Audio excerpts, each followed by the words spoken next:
नमस्कार दर्शकों, स्वागत है आपका हमारे YouTube चैनल नेक्स्ट 9 स्पिरिचुअल में। दर्शकों, रोजाना की तरह हम आपके लिए लेकर आते हैं एक ऐसी जानकारी जिसमें हम स्पिरिचुअल विषय पर आधारित चर्चा करते हैं।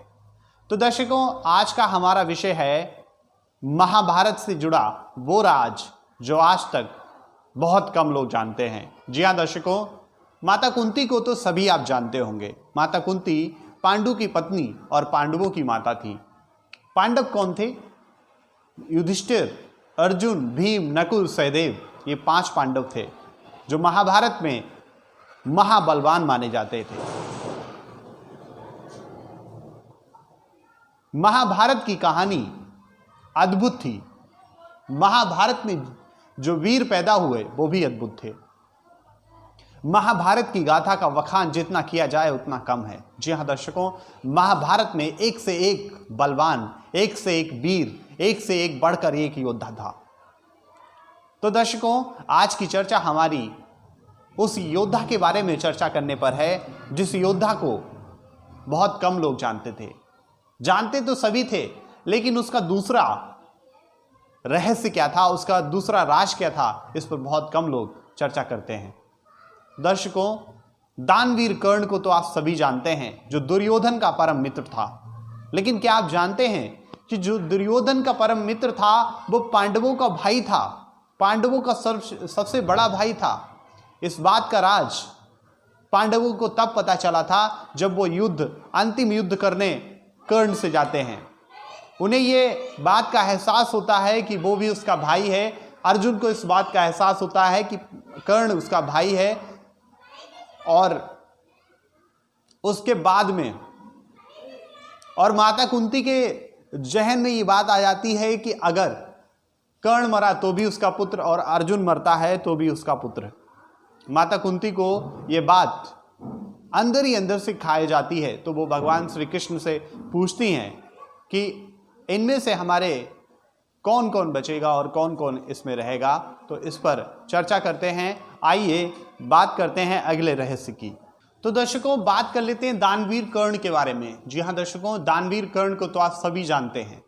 दानवीर कर्ण वैसे तो राधे कहलाते थे, लेकिन ये माता कुंती के छठे पुत्र थे। कैसे थे ये उनके पुत्र? एक बार माता कुंती जब उनकी शादी नहीं हुई थी तो वो भगवान सूर्य की उपासक थी। उनके गुरु ने उनसे कहा था, उनको गुरु मंत्र दिया था कि आप किसी को भी याद करेंगी वो आपके पास आ जाएगा। तो उन्होंने आजमाने के लिए सूर्य भगवान को याद कर लिया और वो उनके पास आए और उससे उनको सूर्य के आने से उनको एक पुत्र की प्राप्ति हुई जिसका नाम उन्होंने कर्ण रख दिया। लेकिन शादी से पहले हिंदू समाज या हिंदू धर्मशास्त्र पहले भी भारतीय समाज, भारतीय संस्कृति इस चीज़ को पहले भी एक्सेप्ट नहीं करती थी कि अगर शादी से पहले किसी के कोई बच्चा हो जाता है तो वो अच्छा नहीं माना जाता। इसलिए इस बात से छिपने के लिए उन्होंने इस अपने बलवान पुत्र को एक कवच और कुंडल धारण किए हुए पैदा हुआ था और इस पुत्र को उन्होंने गंगा में सिरा दिया। लेकिन ये जो होते हैं उनको मिलता है और वो उसका पालन पोषण करते हैं। और फिर दानवीर कर्ण जो एक बार फिर अपनी शिक्षा लेने के लिए द्रोणाचार्य के पास जाते हैं, लेकिन वो मना कर देते हैं कि शूद्र पुत्र को हम शिक्षा नहीं देते, क्योंकि उनका पालन पोषण एक सूद ने किया था। तो दर्शकों, जब वो उनको शिक्षा नहीं देते हैं तो भगवान परशुराम के पास वो जाते हैं और शिक्षा ले लेते हैं, लेकिन ये नहीं बताते कि वो सूद हैं। तो फिर उसके बाद क्या होता है, एक दिन वो अपने गुरु के पास बैठे होते हैं और गुरु उनके सर रखकर सो रहे होते हैं। उस दौरान एक कीड़ा उनके दानवीर कर्ण के एक कीड़ा उनके पास आ जाता, उनको काटने लगता है। लेकिन वो अपने गुरु का सर अपने कंधे अपने गोद से नहीं हटाते हैं और उस दर्द को सहन कर जाते हैं। और उनका जब रक्त बहता है और वो रक्त जब परशुराम के समीप जाता है और परशुराम फिर दानवीर कर्ण से पूछते हैं कि आप सूद तो नहीं हो सकते, ये क्षत्रिय में ही ऐसा दम हो सकता है, क्षत्रिय में ही ऐसी शक्ति हो सकती है जो पीड़ा को सहन कर सके।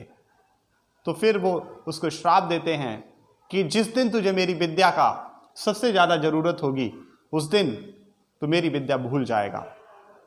तो दर्शकों, यही होता है जब महाभारत का युद्ध चल रहा होता है, अर्जुन से उनका युद्ध चल रहा होता है, लेकिन कर्ण अपनी सारी विद्या खो बैठते हैं, उनका रथ फंस जाता है, रथ का पहिया फंस जाता है और तभी श्री कृष्ण भगवान कहते हैं कि मारो अर्जुन, मार दो। और अर्जुन अपना बाण प्रतंचा पर चढ़ाते हुए उनका सर धड़ से अलग कर देते हैं और इस प्रकार दानवीर कर्ण की कहानी समाप्त हो जाती है। लेकिन वो कहानी तो वहां समाप्त हो गई, लेकिन इतिहास में उनका नाम, इतिहास के पन्नों में आज भी उनका नाम हम आदर के साथ लेते हैं। दर्शकों, दानवीर कर्ण माता कुंती के छठे पुत्र थे और पांडवों के भाई थे। ये बात उन्हें तब पता चलती है जब उसको कर्ण को वो मार देते हैं। तब माता कुंती युधिष्ठिर से कहती हैं आके कि वो तुम्हारा ही भाई था, वो तुम्हारा ही भ्राता था। तब युधिष्ठिर अपने अपने चारों भाइयों के साथ मिलकर अपने ज्येष्ठ अपने भ्राता का अंतिम संस्कार करते हैं और वो रोते रोते ये भी कहते हैं कि अगर आप हमसे राज्य मांग लेते तो हम आपको ऐसे ही अपना अधिकार दे देते। तो दर्शकों, ये थी दानवीर कर्ण की कहानी। ऐसी ही तमाम छोटी बड़ी कहानियां जानने के लिए आप हमारे चैनल को देखते रहिए और अगर आप हमारे चैनल के सब्सक्राइबर नहीं हैं तो आप हमारे चैनल को सब्सक्राइब कर लीजिए और बेल आइकन जरूर दबा दीजिए, जिससे कि आपको हमारी सभी नई वीडियोस का अपडेट मिलता रहे। दर्शकों, मैं आपसे बार बार यही अनुरोध करता हूं कि आप हमारी वीडियो को ज़्यादा से ज़्यादा शेयर कीजिए, हमारे चैनल को सब्सक्राइब कीजिए। दर्शकों, इसके पीछे का मकसद यही होता है कि आप हमें थोड़ा उत्साहित, आप हमें प्रोत्साहन देते हैं, हम और भी बेहतर करने का प्रयास करते हैं दर्शकों, और हम और भी अच्छी रिसर्च कर लाते हैं और आपको जानकारी देते हैं। दर्शकों, ये तमाम जानकारी हम अलग अलग माध्यमों से निकालते हैं और आप तक पहुंचाते हैं। तो दर्शकों, मैं आपसे एक बार फिर से अनुरोध करूंगा कि अगर आपको हमारी ये जानकारी, हमारी दी गई ये जानकारी पसंद आई हो तो आप अपने संबंधियों के साथ, रिश्तेदारों के साथ, करीबियों के साथ ज़्यादा से ज़्यादा शेयर कीजिए और हमारे चैनल को सब्सक्राइब कीजिए, बेल आइकन जरूर दबाइए, जिससे कि सभी अपडेट आपको मिल सकें। तो दर्शकों, मैं रजत आपसे विदा लेता हूं। मुलाकात होगी आपसे अगले कार्यक्रम में। तब तक के लिए नमस्कार।